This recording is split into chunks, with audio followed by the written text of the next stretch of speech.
రీసెంట్గా చికెన్ ధరలు అనేవి పెరిగాయి అనమాట. ముందుగా 240 అలా ఉండేది, ఇప్పుడు 340 370 అయ్యింది. సో దీని గురించి మీరు ఏం మాట్లాడతారు? ఏం చేస్తాం తల్లి, చికెన్ తినడం మానేయండి. రేట్లు మొన్న కూడా మనము 1 మంత్ బ్యాక్ మాట్లాడుకున్నాం. 400 చికెన్ మీరు కూడా తీసారా?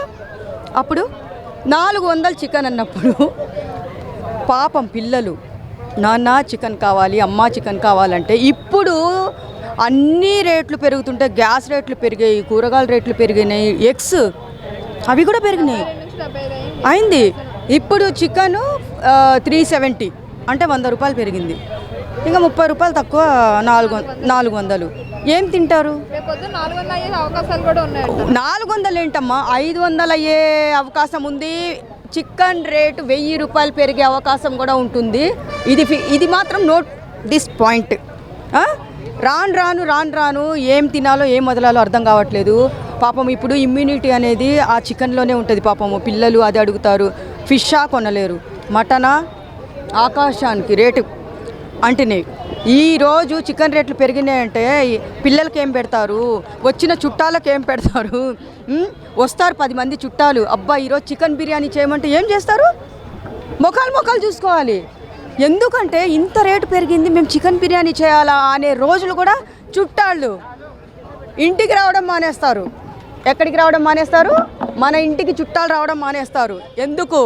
వాళ్ళు ఈరోజు మా ఇంటికి పోతే వాళ్ళ ఇంటికి పోతే చికెన్ బిర్యానీ చేయమంటే చేయలేదు, రేట్లు పెరిగినాయి అని చెప్పేసి పంపించేశారని అనిపించుకునే రోజులు కూడా వస్తాయి, తన్నించుకునే రోజులు కూడా వస్తాయి. అంటే ఇరాన్ ఇజ్రాయెల్ యుద్ధం వలన ఇక్కడ ఇప్పుడు చికెన్ రేట్లు అలాగే గుడ్లు రేట్లు పెంచడం అనేది ఎంతవరకు కరెక్ట్ అంటారు? కరెక్ట్ కాదు.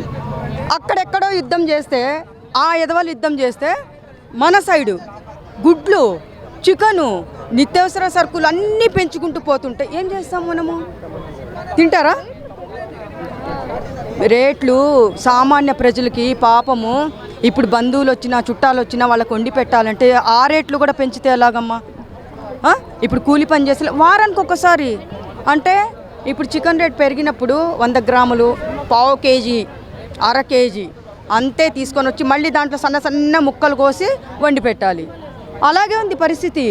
మొన్నటికి మొన్న మాట్లాడుకున్నాం మనము, 400 ఉన్నింది, మళ్ళీ 260కి వచ్చింది, 270 అయింది. మళ్ళీ రేటు పుంజుకుంటున్నట్టే. ఎండాకాలము చికెన్ రేట్ పెరగదు సామాన్యంగా, వర్షాకాలంలోనే పెరుగుతుంది. ఎండాకాలంలో చికెన్ రేట్ పెరిగింది ఎక్కడన్నా చూసావా నువ్వు ఇన్ని సంవత్సరాల్లో? కానీ ఎందుకంటే అక్కడ యుద్ధాలకి ఇక్కడ రేట్లు పెంచడానికి సంబంధం ఏంటి నాకు అర్థం కాదు. ఏం అక్కడి నుంచి వస్తున్నాయా?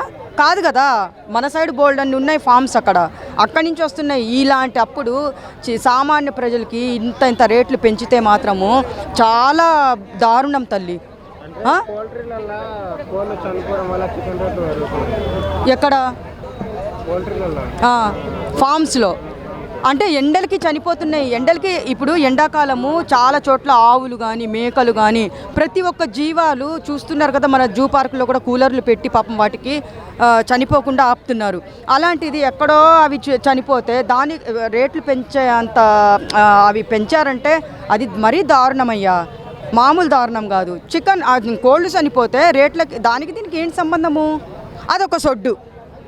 నీ తెలుసా, 10 కోళ్ళు చనిపోతే 10 కోళ్ళు అమ్ముతాడు, దాని మీద చచ్చిపోయిన కోళ్ళ మీద కూడా రేటు, చనిపోయిన కోళ్ళ మీద కూడా ఆ రేటు వాటిని పాతి పెట్టి అది కూడా మన ప్రజల మీద వసూలు చేస్తారు. మీకు అర్థం కావట్లే, అక్కడ చచ్చిపోయినాయి రేట్లు పెరిగినాయని వాళ్ళు చెప్తారు, చనిపోయిన కోళ్ళ మీద కూడా వీళ్ళు మన దగ్గర వసూలు చేస్తారు. ఎలాగా? చికెన్ రేట్ పెంచి. ఇదే ప్లాను, మామూలు ప్లాన్లు కాదు, మాస్టర్ ప్లాన్స్. వ్యాపారం చేసేవాళ్ళు ప్రతి ఒక్కరు మైండ్లో మామూలు ప్లాన్లు ఉండవయ్యా. ఈ చికెన్ వాళ్ళ పెంచే వాళ్ళ కూడా చికెన్ ఎవరైతే అమ్ముతున్నారో వాళ్ళు మాస్టర్ మైండ్ కూడా మాస్టర్ మైండ్, మామూలు మైండ్ కాదు. కానీ పాపం ఇప్పుడు చిన్న కూలి పనులు చేసుకునే వాళ్ళకు వారానికి ఒకసారి తినాలంటే తినలేరు. ఇప్పుడు ఏమన్నా ఇప్పుడు ఇమ్యూనిటీ పవర్ కోసం చికెన్ వండి పెట్టండి, అది వండి పెట్టండి అని చెప్తారు. అలాంటిది పిల్లలకి ఏం వండి పెడతారు? ఇది దారుణం. కానీ సామాన్య ప్రజలకి మైండ్లో పెట్టుకొని అక్కడ యుద్ధాలని చెప్పేసి కోళ్ళు చనిపోయాయని చెప్పేసి మీరు రేట్లు పెంచకండి దయచేసి. ఎంత రేటు ఉందో అంతే పెట్టండి. సామాన్య ప్రజల కోసమే కదా చెప్తున్నాము. అది